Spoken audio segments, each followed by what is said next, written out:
Hello and welcome. I am Scrapperlock, and this is Call of Cthulhu solo play. We will be doing Alone Against the Flames, which is a solo introductory adventure to Call of Cthulhu. Now, fair, honest warning, I have played this adventure once, probably about 8 months ago, when I was trying to figure out how to play the game. My initial character, who I don't remember at all, died, and I think I missed an awful lot, and I don't remember much about it. So we're going to do this solo adventure. We will be rolling real dice. I will report the numbers. I won't cheat, and we're going to just go through the adventure and play a character. The character that we will be playing is named Daniel Hastings, who is a 31-year-old male. Don't know anything about him yet because we're supposed to make up the character as we go. And so, Episode 1, Alone Against the Flames. The sun is high in the sky, a merciless ball of heat. You feel scorched by the time you reach the bus halt in front of Osborne's drugstore. It's a relief to put down your heavy cases and take off your hat for a moment. You fan your face.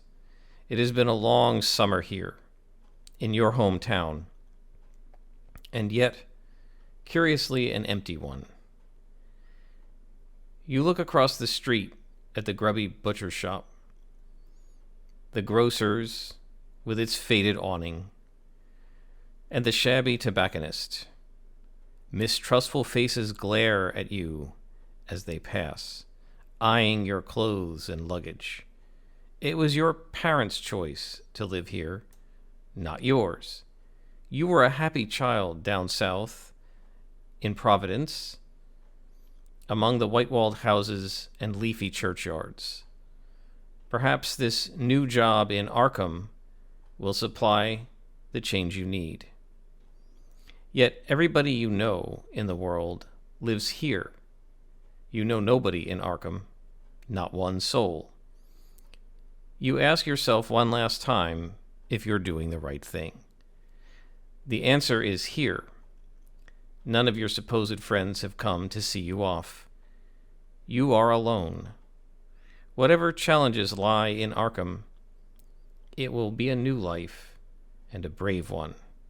A small gray motor coach approaches you and rattles to a stop. You put your hat back on and pick up your cases. So we know that our residence is now going to be Arkham, and our birthplace was Providence. Two young men with sullen expressions alight from the coach. One looks you up and down before heading away.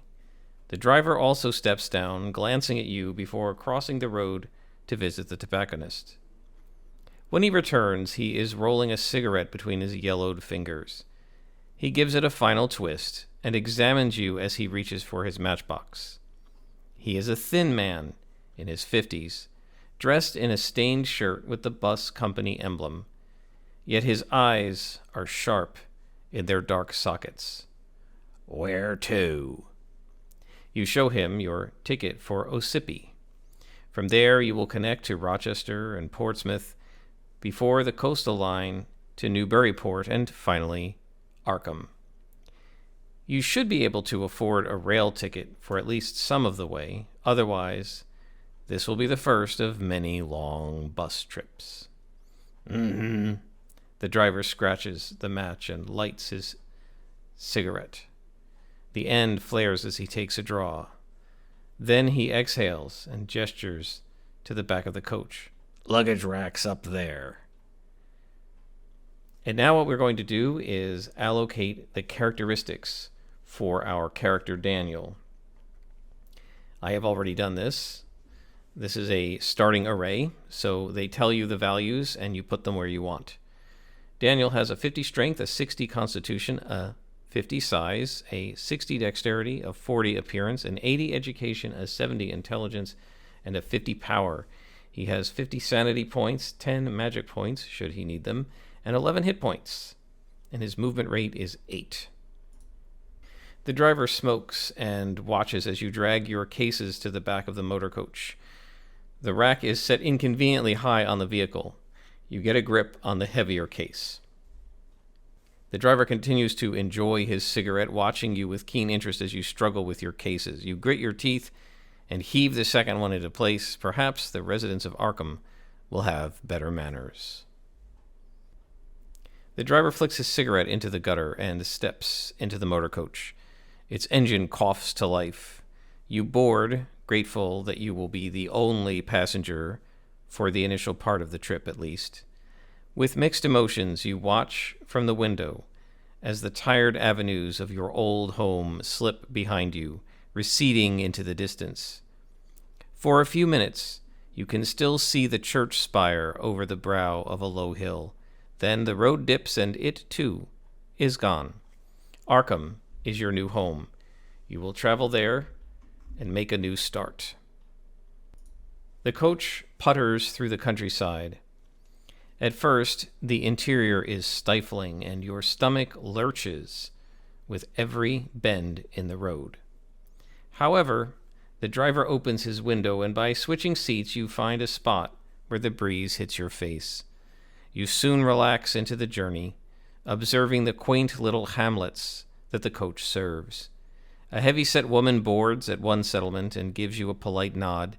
She gets off at the next one. The road rises a little, passing cornfields and orchards. The leaves are turning and the trees are alive with a glorious red and gold array of colors. You have just begun to doze when the driver takes a tight bend at speed. At this point, the instructions tell us to generate our luck score. We roll 3 dice 6 and multiply by 5. I rolled an 11, so we have 55 points of luck. Luck can be used to tweak the rolls or to make a luck roll. Next it says, because the bus is suddenly lurching around the bend, we need to make a dexterity roll using our 100-sided dice. And we need to roll lower than our dex, which is a 60, and we roll a 37, so we succeeded at the dexterity check. A desperate yell awakens you. You feel yourself slide from the seat as the driver spins the wheel, and the motor coach plunges off the road. You grab hold of the seat in front just in time to prevent a painful fall. The coach stops with a thump. Now you see what happened. A Fordson tractor has stopped in the road, and your driver had to swerve to avoid the steel obstacle. He leaps from his seat into the road, unleashing a string of curses at the farmer. You take a moment to catch your breath. Perhaps you should offer assistance, but the driver has already returned. He backs the coach up a little and threads it around the tractor, glaring at the farmer. You resume your journey. The driver takes the coach with more caution than before, around the curves. He glances over his shoulder at you a couple of times. Sorry about before. That fellow was dumber'n a hog. I'm Silas. What's your name? The accident was at least as much Silas's fault as the farmer's, but it doesn't seem shrewd to antagonize the man while he is driving you through the middle of nowhere. We then tell Silas our name. Daniel Hastings. The coach turns onto a narrow road which weaves uphill through the woodland. Silas becomes chatty. Going to Arkham, eh? Can't say I ever heard of the place. Went to Boston once, didn't like it. Too much hustle and bustle. You got family there? Someone special waiting? The afternoon is wearing on. You see no harm in confiding in Silas about your new life. A job, eh? He says. What's your line? We now have the choices of antiquarian, doctor of medicine, journalist, private investigator, or professor. I think we're going to be a doctor of medicine. You mention the residency you will be taking up at St. Mary's Hospital. The institution is well regarded, and you are both thrilled and slightly uneasy at the range of patients and maladies it receives. Still, as an old professor of yours used to say, By practice alone can you become an expert. A doctor, eh? Well, folks will always be needing one of those. Did you catch a note of distrust in Silas's voice, or are you just being paranoid? The instructions then tell us that our credit rating skill is 30% based on the profession that we chose. So I'm going to add that to the character sheet. And then it tells us that our skills are first aid, Latin, medicine, psychology, biology, pharmacy, and that we can pick 2 other skills as relevant academic or personal specialties and tells us how to allocate them. So now that our skills are done, we have a 40 in anthropology, 30 in dodge, which is based on dex, a 60 in first aid, a 50 in Latin, 80 in our own language, that comes from our education, a 70 in medicine, since we are a medical doctor, a 60 in psychology, again, since we are a medical doctor, 50 in biology, 40 in pharmacy, and then 50 in spot hidden, because he should be observant as a science person. You realize Silas hasn't made a stop since the incident with the tractor. The motor coach winds its way uphill. However, your thoughts are interrupted as the road crests a ridge and you are treated to a magnificent view of the vista below. A creek snakes through the valley, breaking the rich autumn palette of the tree line. In the distance, the white mountains rise into hazy cloud. There is no settlement, not even a cabin, as far as the eye can see. Birds drift through the treetops, and you can just make out what might be 2 white-tailed deer lingering by the water. Perhaps you are making a mistake by moving to the city. Could you survive on your own in this lush wilderness? And then it says to choose 4 skills not in our occupation and boost them by 20 points. And so what I have chosen to do is boost library use to 40, stealth to 40, occult to 25, and fighting brawl to 45. And that is our character. The motor coach rattles on through the hills, and Silas lapses into silence. The sky darkens behind you, pinks tinting the clouds as the sun descends. Finally, a welcome sight comes into view, a settlement on the crest of a hill. This doesn't look like the pictures you've seen of Ossipee, but perhaps you can persuade Silas to stop while you stretch your legs. Minutes later, a harsh stuttering from the engine interrupts your reverie. Silas frowns and rattles the gear stick. The motor coach falters in its ascent. Silas utters a curse you don't recognize and grinds his teeth, struggling at the wheel.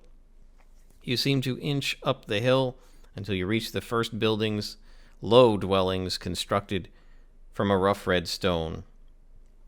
Silas wrestles the coach into a small bay off the road. He scrambles from his seat and makes for the engine compartment. We now have to choose to make a roll against drive, auto, or psychology. And if we choose psychology, we need a hard success. So our psychology is 60, so a hard success would be half that, or 30. So I'm going to make a psychology roll, since we don't really have any drive auto. 34, just missed it. We failed our roll. Silas opens the engine compartment and sticks his head inside. The hot metal pops and sizzles. He pokes at various components, then withdraws and wipes his brow, smearing it with dark grease. I ain't sure what's wrong. Might be the oil pressure. Might be some kind of something knocked off kilter when we took that spill. Can't do much until the engine cools, neither. And with the light failing, I reckon we'll be here through the night. He wipes his hands on a rag. The shadows from your surroundings are already long, and the air is chilly.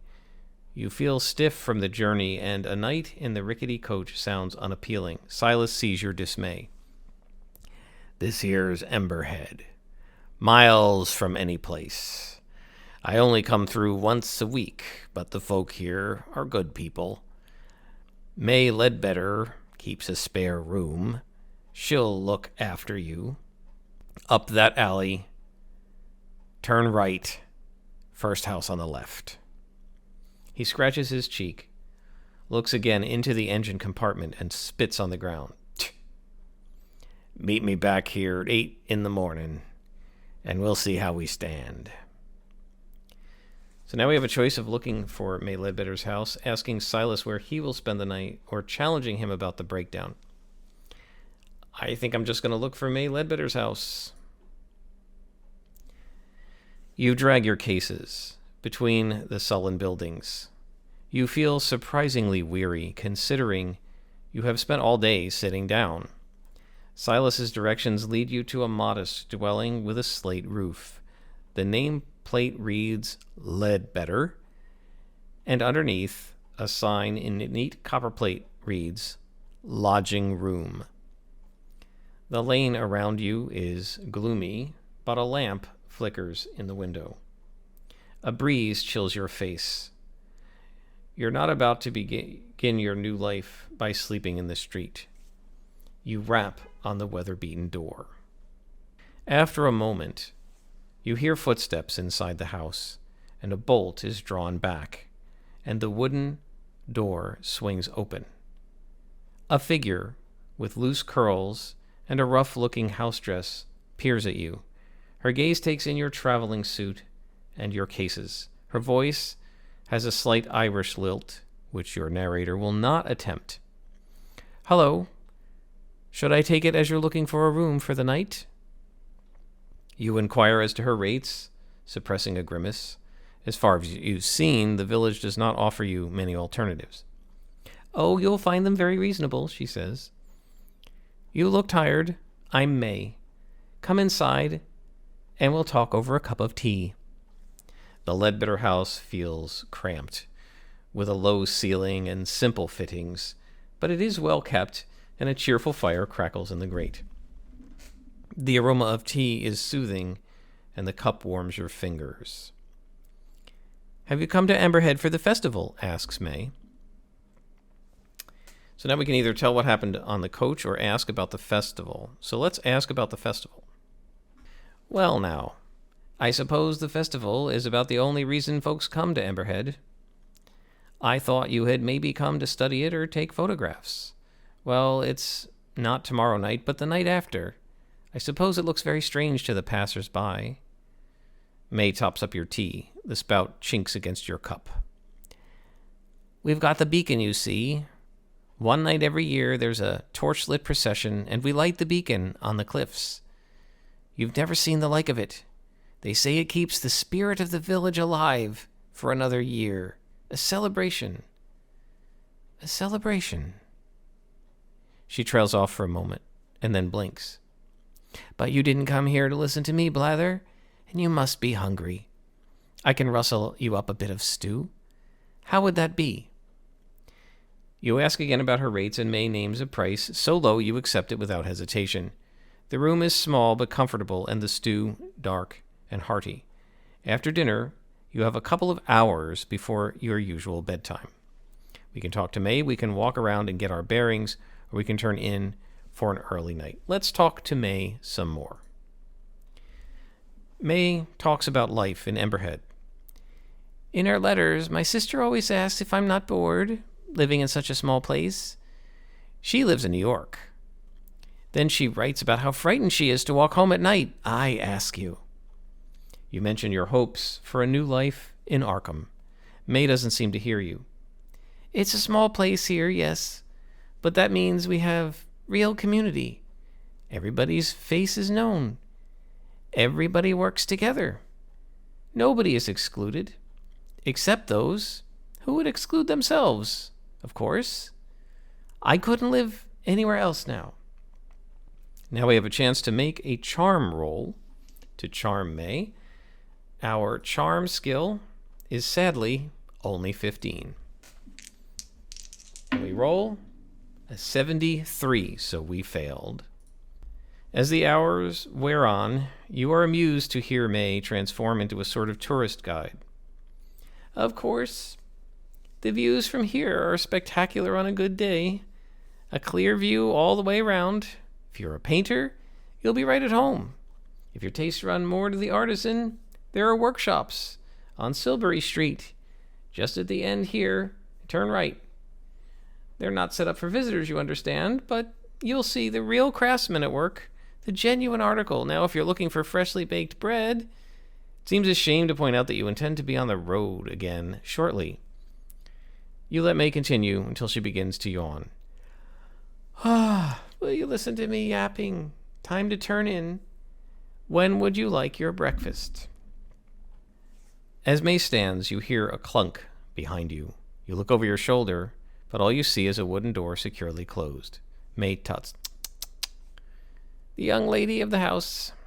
She'll have been listening to us. Ruth, come greet our guest. There's a short pause, and then the door creaks open. Two wide eyes peer at you from the gap between tousled hair and a rough nightgown. What do you say?